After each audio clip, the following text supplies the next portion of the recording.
കലീമുല്ലാഹി മൂസാ നബി അലൈഹിസ്സലാമാണ് ഖദർ അലൈഹിസ്സലാമിന്റെ അടുക്കൽ പഠിക്കാൻ പോയതെങ്കിൽ തന്നെ അത് മൂസാ നബിക്ക് നുബുവത്ത് കിട്ടിയതിന് ശേഷമാണോ നുബുവത്ത് കിട്ടുന്നതിന് മുമ്പാണോ?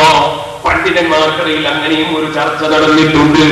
അത് കേരളത്തിൽ തന്നെ CN അഹ്മദ് മൗലവി അടക്കം അതുപോലെ സുന്നത്ത് ജമാഅത്തിന്റെ ചില പണ്ഡിതന്മാരും അത് നുബുവത്ത് കിട്ടിയതിന് ശേഷമായി ആയിരിക്കില്ല, അതിന് മുമ്പായിരിക്കാം എന്ന് പറഞ്ഞവരുണ്ട്.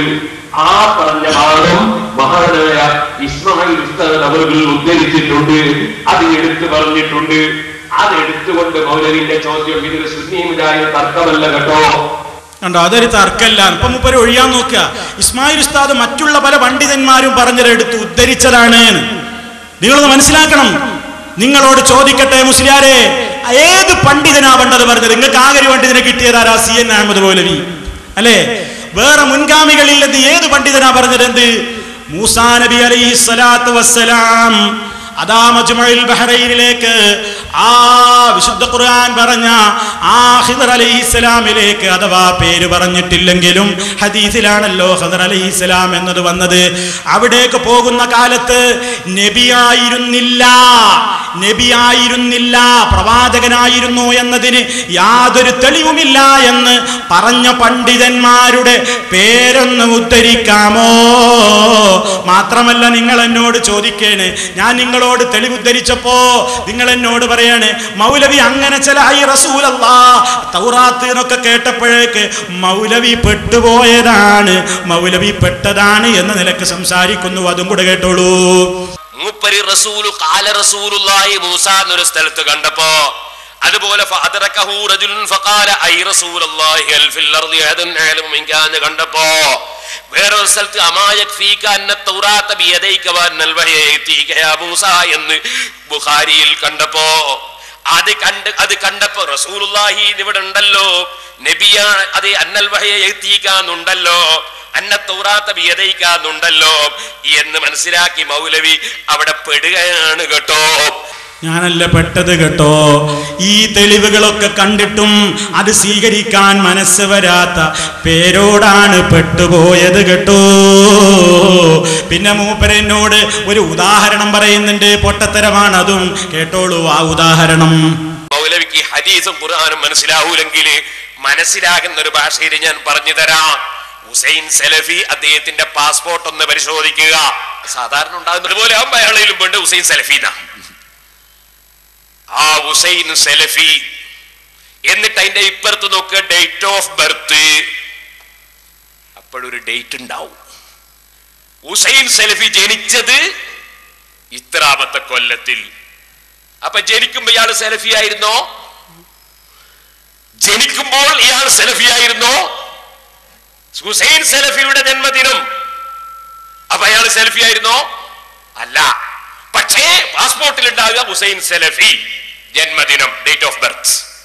അത് പിന്നെ സലഫി ആയതുകൊണ്ട് ആ ജന്മദിനം പറയുന്നിടത്തും അങ്ങനെ തന്നെ പറയാം. ഇതുപോലെ പിന്നെ റസൂലായത് കൊണ്ട് റസൂലാകുന്നതിന് മുമ്പുള്ള സംഭവം പറയുന്ന സ്ഥലത്തും റസൂലുള്ളാഹി എന്ന് ജാബിർ റളിയല്ലാഹു അൻഹു ഉപയോഗിച്ചതാണ്.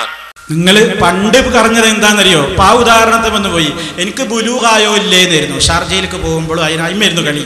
എൻ്റെ ബുലൂഗായുടെ പ്രായോ അല്ലാത്തമയൊക്കെ കളിച്ചു. ഞാൻ പറഞ്ഞു, നിങ്ങൾ ബുലൂഗിൽക്കും ഷാർജയിൽക്കും ഒന്നും ഓടിയാൽ രക്ഷപ്പെടൂല. മൂപ്പര അത് വിട്ടു. അപ്പൊ അവസാനം എൻ്റെ പാസ്പോർട്ട് പരിശോധിക്കാനാ പരി, ഇമിഗ്രേഷൻ ക്ലിയറൻസിന്റെ ആളാ. അതൊന്ന് പരിശോധിക്കേ.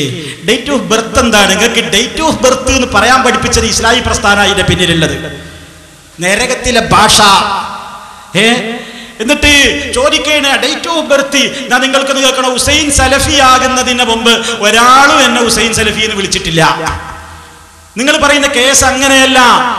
ആ കൃത്യമായി നബി സല്ലല്ലാഹു അലൈഹി വസല്ലമിന്റെ വിശദീകരണത്തിൽ വളരെ കൃത്യമായിട്ട് വന്നിട്ടുണ്ട്.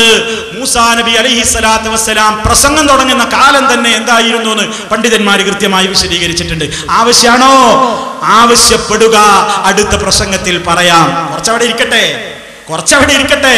ആ പുറപ്പെടുമ്പോ തന്നെ നബിയാണ് ഞങ്ങൾ തെളിയിക്കും. ഒന്നും രണ്ടും കിതാബ് കൊണ്ടല്ല കേട്ടോ. അല്ലാഹുവിന്റെ റസൂലായ മൂസാ അലൈഹിസ്സലാത്തു വസ്സലാം ഖദർ അലൈഹിസ്സലാമിന്റെ അടുത്തേക്ക് പോകുമ്പോ നബിയായിട്ട് തന്നെയാണ് പോയത് എന്ന് തെളിയിക്കാൻ ഇമാം ബുഖാരിയെ ഞങ്ങൾ ഉദ്ധരിക്കാം, മുസ്ലിമിനെ ഉദ്ധരിക്കാം, സർവ്വ മുഹദ്ദിസീങ്ങളെയും ഉദ്ധരിക്കാം. അതുപോലെ തന്നെ മുഫസ്സിരീങ്ങൾ ഇബ്നു ജരീർ അത്ത്-തബരി, ഇബ്നു അബി ഹാത്തിം റാസി, ഇബ്നു കസീർ, അതുപോലെ തന്നെ അങ്ങനെ ഡസൻ കണക്കിന് വരുന്ന തഫ്സീറുകൾ ഉദ്ധരിക്കാം. അതുപോലെ തന്നെ ഇബ്നു ഹജർ അൽ അസ്കലാനി, ഖസ്തല്ലാനി, ഇമാം ഐനി, അതുപോലെ തന്നെ ഇമാം നവവി, സുയൂത്തി, അങ്ങനെ ധാരാളക്കണക്കിന് പേര് പറയുന്നതും അല്ലാത്തവരുമായ ആളുകളുടെ കിതാബുകൾ കൊണ്ട് അത് തെളിയിക്കാൻ ഒരുക്കമാണ്.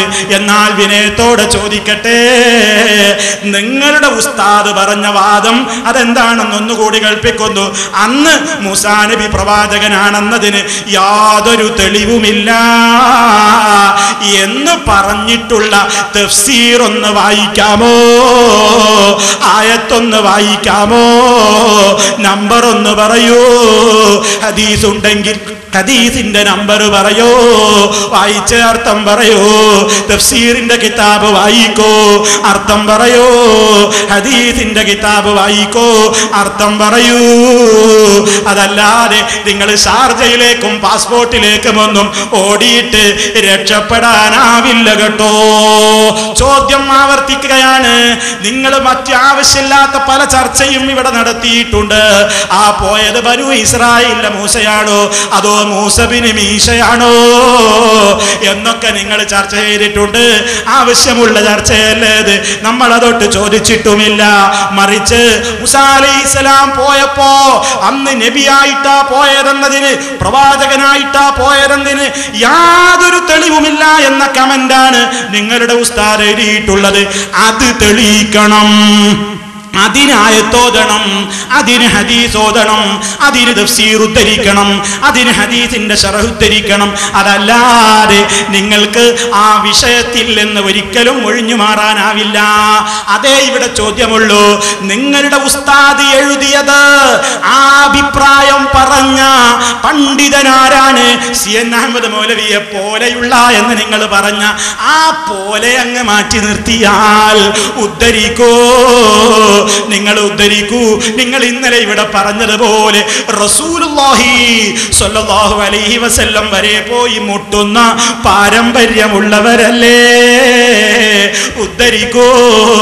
ആ പരമ്പരയിലെ കണ്ണികളിലൂടെ തെളിയിക്കോ നിങ്ങളുടെ ഉസ്താദ് പറഞ്ഞ വാദം സത്യമാണെന്ന്.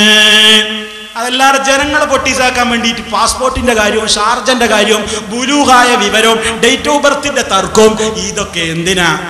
അതുകൊണ്ട് കാര്യം ജനങ്ങളോട് പറയുക.